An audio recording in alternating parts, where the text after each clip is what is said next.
So this is the 6th installment of my Answering Your Q&A questions series. I just want to start off by saying that I am predominantly a coach. So if you are looking for coaching, then you can go to the link that I will include in the bottom of this video. You can check out any of the stuff there, filling out my form, and then I will work with you on making either a custom plan or a pre-made plan that I already have. It's great for you to just get started with on those. Otherwise, the custom coaching is great for accountability, as I'm able to help you through your journey, and we set goals together in order to help you reach the end goal that you're reaching for. Otherwise, if you're looking for any of the other free content that I offer, my blog is going to be maxgetsfitness.wordpress.com. Otherwise, my Instagram and TikTok are maxgetsfitness. Those will both be in the link that I'm going to include down below as well. Without further ado, let's get into the questions. First question here is research on intermittent fasting. The research points to the fact that fasting can be great, and intermittent fasting, which is going to refer to you having these long periods in which you're not fasting and then maybe like a 1 meal per day type situation, you can lose weight off of it, and it works for a lot of people that maybe struggle with impulse control.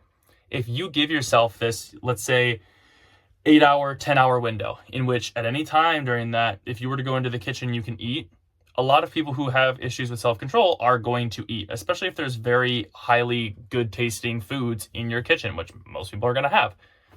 If you had just lettuce in there, I mean, I'm sure you might pass it a couple times and be like, I'm really not that hungry, right? But we have these foods in these houses of ours that are good tasting, and so we're probably going to eat them. Intermittent fasting is going to cut that window down to about an hour, maybe a little bit less or maybe a little bit more, where then you can have all of your food, but the likelihood of you overeating during that time gets lower and lower with the less amount of time that you have to eat, because your stomach's just going to get full before you reach that, maximum calorie or over your calorie limit for the day. It's not impossible to gain weight. If you were to just drink straight oil for an hour straight, like olive oil, you'd probably still gain weight, but most people aren't doing that, right? On top of that, with that cut down window, if you're setting that rule for yourself, if you can only eat during that 1 hour time, not only is it going to make you feel more full during that 1 hour, and so you're not going to probably overeat, but also the times that you go in there where it's not in that 1 hour window, you have that excuse to say to yourself like, hey, I can't eat right now. So then you don't eat. And so as long as you're sticking to that diet, it can be great for weight loss. With that being said, if you have goals of muscle gain, if you have goals of muscle maintenance, it's not as great. Reason being, we want to space out our protein throughout the day, which is going to help with muscle protein synthesis or the maintenance or regrowing of new muscle tissue.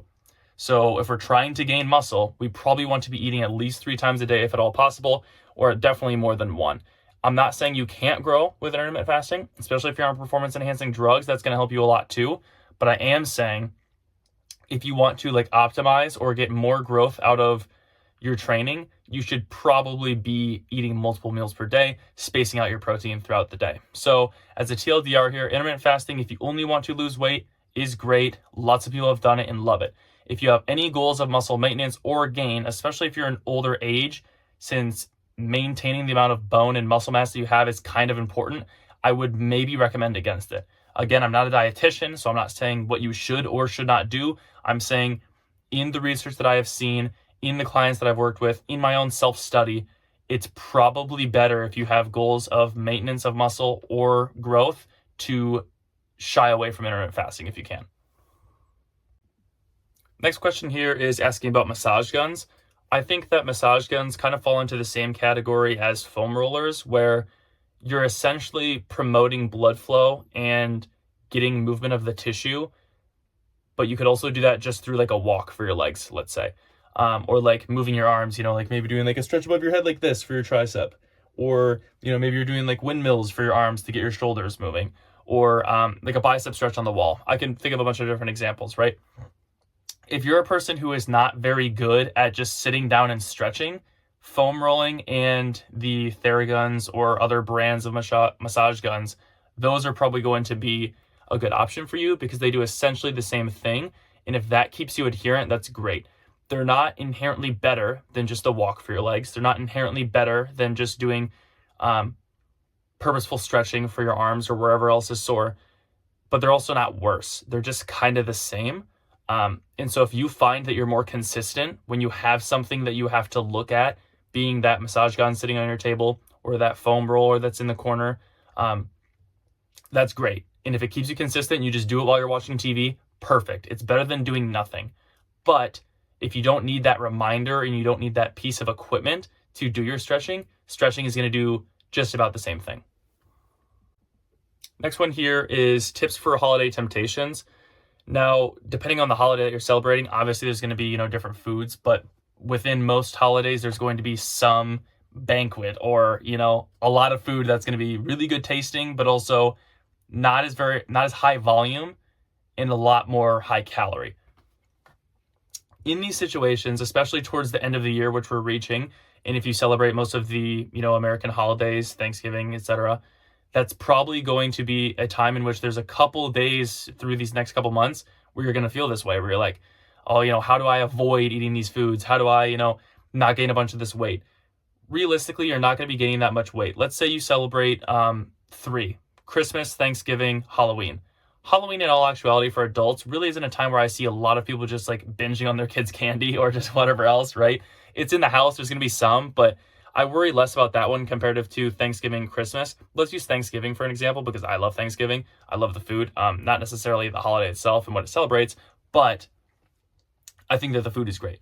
So if we're using that as the example, what we want to do going into it is maybe possibly start off our day with eating a smaller meal. That way, if we know we're going to eat a lot with our family, we're having that bank of calories moved back to the end of the day so we can eat more and still be within our surplus or deficit, depending on what we're going for.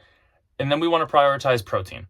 So if we're at the meal and we see all of these, carbs, these breads, these cheeses, whatever else, trying to choose the options of, predominantly protein on your plate and then maybe a little bit of carbs and then a lot of vegetables and fruits is going to be your best option if you're trying to avoid that amount of excess calories and feel satiated. Now, let's say you want to take a different approach here where you don't want to have to think about it so much. It's just one day. Again, like I said, in this situation, realistically 3 days where it's going to be like a lot of food. It's not the end of the world. If you go over by, let's say, 3,500 calories on one day, that's a pound of fat that you gained. You can lose a pound of fat depending on how strict of a diet that you're on or how big of a deficit that you're in. You can lose a pound within a week or 2 weeks. So, you're back 2 weeks towards your goal. Let's say you want to lose 10 pounds.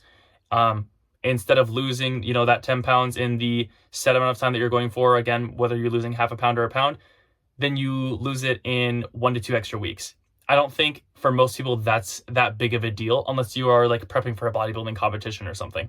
So just, kind of allow yourself a little bit of grace if you can and realize that unless you're going like crazy, right? Like unless you're going like every single dessert on the table is yours, if you're not doing that, it's probably not that big of a deal. Work on a little bit of portion control, prioritize proteins, pumping plenty of fluids, hopefully 0-calorie drinks if you can, so waters or diet sodas or sparkling waters or whatever else, and you'll be fine. Next question here is, what do you recommend for protein powder? Now, as far as brands go, I have no affiliation with any, so I'm not going to, name drop a specific one that I'm like, oh my God, this is my brand or whatever. So I'm completely unbiased in this. However, I do enjoy certain ones over others. Now, if we're talking about just like pure flavor, I think that Ghost is one of my favorites. My reasoning for that is because they actually have a deal that they've done with certain companies where they include their products in it. So Cinnabon, Oreo, Nutter Butter, Chips Ahoy, they have pieces of those in their actual protein powder. So it's not just this mock flavor where it's like cookies and cream. It's actually Oreo. The name is Oreo. They have the trademark on there. They have pieces of Oreo in it. That's very drawing to me because it actually tastes good in that situation. Now, whichever brand you go for, the next thing that you're going to want to pay attention to, other than obviously flavor, if you get strawberry and you hate strawberry, it doesn't really matter how good it is for you. You're probably not going to have it. You're not going to drink it consistently or use it in recipes. Now, once you get the flavor that you like from XYZ company, you need to think about if it's an isolate, a casein, or a whey. So those are going to be like your 3 main. Obviously, there's vegan in there. There's other ones too. There's like egg white protein. There's different types of protein. However, isolate is going to be in terms of flavor-wise, one of the lower on the tier compared to the whey or casein. However, the balance between calories and protein is going to be as close to the best as possible. So if you find a flavor that you like and it's an isolate, awesome. stick with that 100% because that's going to be your least amount of calories, your most amount of protein. If you're wanting something that's maybe a little bit thicker or creamier, it tastes a little bit better because isolates aren't really for you, a whey casein or a whey casein blend is going to be a great option. Now, again, there's the vegan options. There's even like egg white protein and stuff like that. If you want to look into those because that fits more towards your goals or, cultural reasons or whatever else, go for that. But those are just like the main ways that it gets broken down. And so if you can, go for isolate if you like the flavor. If you don't, that's fine to go for a whey or a whey casein blend or whatever else.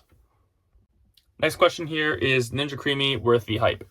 I think, in my opinion, it's great. It really helps me because I love ice cream. And so if I can make ice cream that fits my goals, that's perfect. I can have a pint of ice cream with a bunch of different flavors, tastes good. I can make it at home. Doesn't take that long to make. It's, great. With that being said, obviously the price is something to take into account. If you have the expendable income, I think it's a great purchase. If you don't have the expendable income, it's not worth it. It's not something where it's going to make, your weight loss or weight gain so that much different. It's just another tool towards making a recipe, right? So that'd be like a stainless steel pan. It could be great because you could use that every single day for your eggs or whatever else. However, if you're already getting by with what you're doing, it's probably not that important. With that being said, though, if you are looking into getting one, be mindful of the fact that Ninja is in the name, but it is not quiet at all. So if you are an upstairs neighbor or something, probably don't make yours at 11 o'clock at night because your neighbors might not like you. Other than that, though, it's great. I enjoy it. Cleanup super easy to make. But yeah. Last question here, and I'm going to just be brief on this one because I want to make a full-length video talking about this topic specifically. So I'm just going to give some guidelines here. And in that video that I will eventually make, that will be the more diving into this topic fully. The question is when to bulk and when to cut. For the most part, if you, are someone who is not happy with your body fat percentage, if you don't like when you look down at your stomach or your arms, your legs, your butt, or wherever else, and you don't like the way it looks because you feel like you have too much fat on you, you should cut. If you're not confident in yourself, you need to get down to a body fat where you're comfortable and confident. Then, off of that, you can bulk by either doing, a dirty bulk, as some people may say. I prefer to just go for a lean bulk or a, slow to moderate gaining phase, as you want to put on muscle during that phase as much as possible and not put on as much fat. So roughly a 200 to 500 calorie surplus would be great. And then if you are someone who is already at, let's say, that starting point where you're I can see my abs, my arms, they look lean or whatever else, right? And you're happy with that, then you can go into a bulk. Again, I will cover this more in depth in another video, but I just wanted to cover that kind of general groundwork for it, which is if you already are comfortable with your body fat percentage and you say to yourself, if I put on 5 pounds of fat, would I be okay with that? Then go for it. If you're 5 pounds of fat would make me look really not great, do a little bit of a cut first and then go into the bulk. You'll be a lot happier with yourself coming out of that then, because you'll be able to bulk for longer, which means more muscle, which means when you cut again, you're going to look even better. So yeah, that's my recommendations. Last thing I want to include here, if you want to submit any of your questions, I'm about halfway through the questions that I have right now, so plenty of more videos to come. But if you want to submit your own questions, go to my Instagram, max_gets_fitness. Every Monday, I post a Q&A on my story where you can ask any of your questions and they will get put into this video. I also answer them the day of whenever they get asked. So you'll get my short form answer there. Sometimes I do a video, sometimes I do just a text on the screen. So you get the answer in that way. And then you'll get a longer form answer where I talk about it a little bit more in a video. So if that seems like something that you would like, max_gets_fitness. Again, if you liked this video, you want to look at my other content, I'll put the link tree down below. Otherwise, like this video, comment, and subscribe. I've got more videos coming. So if you like the style that I deliver the videos or the information that I give, make sure to subscribe. Thanks.